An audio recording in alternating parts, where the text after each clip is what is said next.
Yes students, welcome in our video class. आज मैं आपको बताने वाला हूं कि आपको प्रैक्टिकल फाइल में जो केयर प्लान बनाने हैं वो किस तरह से बनाने हैं। ठीक है, जैसा आपको पता है आपकी प्रैक्टिकल फाइल में जो है आपको कम से कम 4 केयर प्लान बनाने हैं। ठीक है, तो यहाँ पर जो डिजीज़ रहेगी आपकी केयर प्लान की, जिस पे आपको केयर प्लान बनाने हैं, वो आपको बता दिए जाएंगे। ठीक है, हर एक स्टूडेंट को अलग अलग टॉपिक मिलेंगे, उन्हीं टॉपिक के रिगार्डिंग उनको केयर प्लान बनाने हैं। बाकी जो सबका फॉर्मेट है वो कॉमन रहेगा। जो फॉर्मेट रहेगा मैं यहाँ पर आपको डिस्कस कर देता हूँ। ठीक है, तो इसमें सबसे पहले आता है आपका पेशेंट का प्रोफाइल। ठीक है, पेशेंट के प्रोफाइल में आपको नेम आ जाएगा, जो भी पेशेंट का नाम होगा, उसकी एज आ जाएगी, उसका जेंडर आ जाएगा, उसकी क्वालिफ़िकेशन यानी कि कितना उसका एजुकेशन है, जितना एजुकेशन हुआ है वो आपको लिखना है। ऑक्यूपेशन, क्या उसका वर्क है। मैरिटल स्टेटस, मैरिड है और अनमैरिड है। रिलीजियस क्या है, जो भी रिलीजन में बिलीफ है उसका। इनकम आ जाएगी, पर मंथ कितनी इनकम है। इम्यूनाइजेशन के रिगार्डिंग आप लिख सकते हैं, इम्यूनाइजेशन हुआ है या नहीं हुआ है। परमानेंट एड्रेस आ जाएगा। ठीक है, क्या एड्रेस है, विलेज है, रूरल एरिया है, अर्बन एरिया है। ठीक है, तो कंप्लीट एड्रेस यहाँ पर आप लिखेंगे। उसके अलावा नेक्स्ट नेम ऑफ हॉस्पिटल, तो यहाँ पर सबका कॉमन रहेगा, एसआरजी हॉस्पिटल है। ठीक है, या तो आप एसआरजी हॉस्पिटल लिखेंगे, या अगर आपका पेशेंट जो है वो हीराबा कुंवर जो हॉस्पिटल है, वहाँ पर 2 हॉस्पिटल के नाम हैं जहाँ पर हमारी ड्यूटी लगती है। तो या तो हम एसआरजी हॉस्पिटल लिखते हैं या जो श्रीमती हीराबा कुंवर हॉस्पिटल है। तो दोनों में से जहाँ पर भी आपका वार्ड है, जहाँ का भी आपका पेशेंट है, यानी अपनी डिजीज़ के अकॉर्डिंग, वार्ड के अकॉर्डिंग, वो आपको हॉस्पिटल का नाम लिखना है। रजिस्ट्रेशन नंबर आ जाता है यहाँ पर, आईपीटी ओपीडी नंबर जो है। वार्ड और बेड नंबर आ जाता है, कौन से वार्ड में पेशेंट एडमिट है, कौन सा बेड उसको मिला है। ठीक है, डेट ऑफ एडमिशन यहाँ पर आ जाती है। ठीक है, तो डेट ऑफ एडमिशन यहाँ पर जो है आपको वो जो भी लिखनी है वो हम बता देंगे कि इस मंथ से इस मंथ के बीच की लिखनी है ना। तो ये आप अभी खाली छोड़िएगा, और ये फॉर्मेट जो है ये आपको अपनी नोटबुक में लिखनी है। ठीक है, अब यहाँ पर क्या होगा, जब आप इसे लिखेंगे तो क्वालिफ़िकेशन के बाद, क्योंकि यहाँ पर एक के बाद एक दिया हुआ है, तो इस तरह से आपको नहीं लिखना। जैसे कि आप जब इसको अपने A4 साइज़ के पेपर में लिखेंगे, तो वहाँ पर जैसे आपने एज लिखा, तो एज के बाद आपका नेक्स्ट यहाँ पर जेंडर हो जाएगा। ठीक है, उसके बाद नेक्स्ट क्वालिफ़िकेशन, तो ये जो जेंडर है ये भी आपको यहाँ पे लिखना है। ठीक है, इसी तरह से आपको ऑक्यूपेशन भी यहाँ पे लिखना है। इस तरह से एक के बाद एक जैसे 2 लिखे हुए हैं तो ये नहीं लिखना है। ठीक है, ये सिर्फ फॉर्मेट है, आपको बताने के लिए दिया हुआ है। इसका प्रिंट भी आपको नहीं लिखवाना है, इसका प्रिंट नहीं निकलवाना है आपको। ठीक है, इस सारे फॉर्मेट को आपको लिखना है, पेन से आपके A4 साइज़ पेपर पे लिखना है।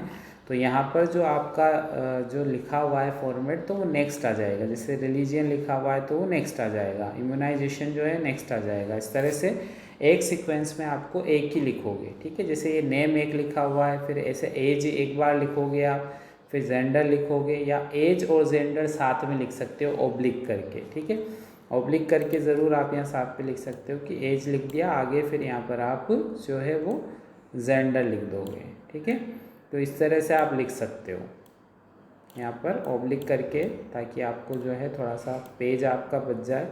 तो उसके रिगार्डिंग आप इस तरह से लिख सकते हो, एज लिखकर ऑब्लिक लगा के जेंडर। ठीक है, इस तरह से क्वालिफ़िकेशन और ऑक्यूपेशन, इसको भी आप ऑब्लिक लगा के एक साथ लिख सकते हो। ठीक है, बाकी मैरिटल स्टेटस अलग आएगा, रिलीजियन आपका नेक्स्ट हो जाएगा। ठीक है, इनकम आप लिख सकते हैं, इस तरह से आपको लिखना रहेगा। ठीक है, तो ये सारे के सारे जो है नेम ऑफ ऑपरेशन, अगर पेशेंट को कोई सर्जरी हुई है तो, क्योंकि डिजीज़ में कई बार जैसे अपेंडिसाइटिस एक कॉमन प्रॉब्लम है जिसमें पेशेंट को मैक्सिमम सर्जरी करके निकाल देते हैं, अपेंडेक्टोमी करते हैं। तो इस तरह का अगर नेम ऑफ ऑपरेशन है तो आपको नेम ऑफ ऑपरेशन लिखना है, अगर नहीं लिखना है तो आपको नॉट एप्लीकेबल लिखना है। ठीक है, तो यहाँ पर आप क्या कर दोगे, या इसको नहीं भी लिखेंगे तो चलेगा, क्योंकि आप इसको लिखोगे अपनी नोटबुक में तो ये चीज़ फिर आप मत लिखो अगर ऑपरेशन नहीं हुआ है तो। अगर ऑपरेशन हुआ है तो फिर आपको लिखना है। ठीक है, या आप इसको नेम ऑफ ऑपरेशन के आगे NA लिख सकते हो, नॉट एप्लीकेबल। ठीक है, इसी तरह से अगर ऑपरेशन होगा तो फिर डेट आ जाएगी, नेम ऑफ डॉक्टर आ जाएगा यहाँ पर कि पेशेंट का कौन सा डॉक्टर है। ठीक है। डेट ऑफ डाटा कलेक्शन, आपने कब उसका डाटा कलेक्ट किया वो डेट आ जाएगी, ठीक है। नेक्स्ट है फैमिली हिस्ट्री। फैमिली हिस्ट्री में नंबर ऑफ मेंबर, सबसे पहले कितने नंबर है। फिर फैमिली स्टेटस, फैमिली स्टेटस यानी न्यूक्लियर फैमिली है या जॉइंट फैमिली है, ठीक है, तो ये आपको लिखना है। नेक्स्ट आपको जो है लिखना है any communicable illness in the family, किसी भी तरह की कोई सीवियर या क्रोनिक इलनेस अगर है, कम्युनिकेबल हिस्ट्री है, ट्यूबरक्लोसिस है, इस तरह का कोई भी डायबिटीज़ है तो वो आपको लिखना है, ठीक है। कंजेनाइटल या हेरिडिटरी डिजीज़ कोई है तो उसके बारे में लिखना है, जैसे हीमोफीलिया हुआ, ठीक है। तो ये जो हेरिडिटरी डिजीज़ होती हैं तो ये भी कई बार होती है, तो इनके रिगार्डिंग अगर कोई हिस्ट्री है तो वो लिखनी है। अदरवाइज़ आपको इसमें भी जो है NA लिखना है, यानी नॉट एप्लीकेबल लिखना है, ठीक है। उसके बाद यहाँ पर नेम आ जाएंगे मेंबर्स के, तो यहाँ पर जो है जितने भी पेशेंट के मेंबर्स हैं उनके नाम आ जाएंगे, उनके एज आ जाएंगे, उनका रिलेशन क्या है पेशेंट के साथ वो आ जाएगा। जैसे कि आपको यहाँ पर 3 जनरेशन तक लिखना है। 3 जनरेशन मतलब जैसे कि कोई पेशेंट है उसकी एज जो है वो 30 ईयर है, 30 साल का आपका पेशेंट है, ठीक है, तो उसके पेरेंट्स आ जाएंगे, ठीक है। अगर पेरेंट्स जो हैं यहाँ पर कोई भी लिविंग पेरेंट्स हैं, हो सकता है उसके जो है फादर या मदर जो भी हैं उनके बारे में आपको लिखना है, ठीक है। उनका जो रिलेशन जो है फिर आ जाएगा पेशेंट के साथ, क्या उनकी एज आ जाएगी, उनके एजुकेशन, ऑक्यूपेशन और उनका हेल्थ स्टेटस आ जाएगा। इसी तरह से फिर सेकंड जो है वो पेशेंट अगर मेल है तो उसकी वाइफ का नाम आ जाएगा, अगर फीमेल है तो हस्बैंड का नाम आ जाएगा, ठीक है। फिर नेक्स्ट जो है उनके जो भी डॉटर और सन हैं वो आ जाएंगे। तो इस तरह से आपको लिखना है। कम से कम आपको यहाँ पर जो है कोशिश करना है 3 जनरेशन तक के फैमिली मेम्बर्स के नाम लिखने हैं, ठीक है। 3 जनरेशन कोई भी हो सकती है, जैसे कि आपका पेशेंट अगर 10 साल का ही है, ठीक है, तो उसके जो है फिर आपको जो है फादर मदर के बारे में लिखना है, सिस्टर ब्रदर के बारे में लिखना है, और ग्रैंड फादर ग्रैंड मदर के बारे में लिखना है ना, ठीक है, ग्रैंड पा ग्रैंड मदर के बारे में लिखना है, ठीक है। तो ये इस तरह से 3 जनरेशन तक आपको लिखना है और उसका फैमिली ट्री बनेगा। फैमिली ट्री किस तरह से बनता है वो मैं आपको बता चुका हूँ, फिर भी मैं एग्जांपल से आपको समझा देता हूँ कि जैसे कोई मेल पेशेंट है तो उसके लिए अपन जो है यहाँ पर इस तरह से बॉक्स यूज़ करेंगे, ठीक है, और अगर कोई फीमेल पेशेंट है तो उसके लिए अपन इस तरह से सर्कल का यूज़ करेंगे, ठीक है। ये मेल के लिए है, it is for male and this is for females, ठीक है। तो ये जो है एक कंडीशन हो गई। फिर इनके मान लो कि कोई सन है, ठीक है, तो ये जो है ये सन हो गया। अब यहाँ पर जो है ये इनकी वाइफ हो गई, ठीक है।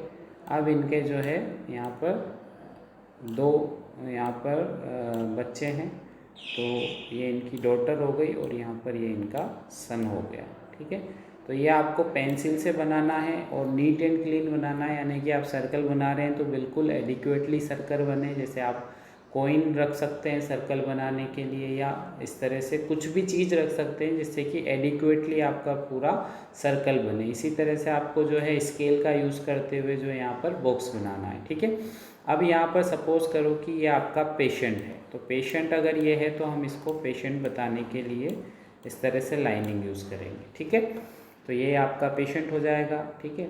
यहाँ पर हमको जो है ये मेल फीमेल नहीं लिखना है जब हम इसको लिखेंगे, ठीक है। जब हम इसको लिखेंगे तो यहाँ पर मेल फीमेल की बजाय जो है हम यहाँ पर रिलेशन लिखेंगे कि ये पेशेंट है तो पेशेंट के क्या हो गए, फादर हो गए, तो यहाँ हम जो है फादर लिखेंगे, ठीक है। यहाँ हम क्या लिखेंगे, फादर लिखेंगे। यहाँ पर क्या लिखेंगे, मदर लिखेंगे, ठीक है। तो इस तरह से आपको लिखना है। यहाँ पर क्या लिखेंगे, वाइफ लिखेंगे, ठीक है। यहाँ जो लिखेंगे डॉटर लिखेंगे, यहाँ पर क्या लिखेंगे, सन लिखेंगे। तो ये आपको कंप्लीट लिखना है, यहाँ शॉर्ट फॉर्म नहीं लिखनी है, जैसा मैं आपको बता रहा हूँ, तो आपको फुल फॉर्म लिखना है, ठीक है, कंप्लीट आपको लिखना है। तो इस तरह से आपका फैमिली ट्री बनेगा। फिर मैराइटल हिस्ट्री के बारे में आप लिखेंगे, और अगर ये लिखना चाहें तो ठीक है, पर ये कोई कंपलसरी नहीं है। इन केस अगर जो है आपका कोई गायनेकोलॉजी के रिलेटेड नहीं है तो कोई ऐसा कोई ज़रूरी नहीं है। जैसे कि पेशेंट अनमैरिड है तो ये आपको लिखने की ज़रूरत नहीं रहेगी, ठीक है। अनमैरिड पेशेंट है तो उसकी फिर मैराइटल हिस्ट्री जो है आप स्किप कर दोगे, ठीक है। बट अगर मैरिड है तो उसको आप लिख सकते हो। फिर नेक्स्ट आ जाएगा आपका एनवायरमेंटल हिस्ट्री। तो एनवायरमेंटल हिस्ट्री में हाउस, हाउस किस तरह का है, उनका खुद का है या रेंटेड है या क्वार्टर, कहीं जो गवर्नमेंट क्वार्टर्स होती है वो है, ठीक है। लोकेलिटी क्या है, मतलब सिटी है, टाउन है, विलेज है, क्या है। टाइप ऑफ हाउस किस तरह का है, कच्चा है, पक्का है, ठीक है, किस तरह का उनका हाउस है, ये आपको लिखना रहेगा, ठीक है।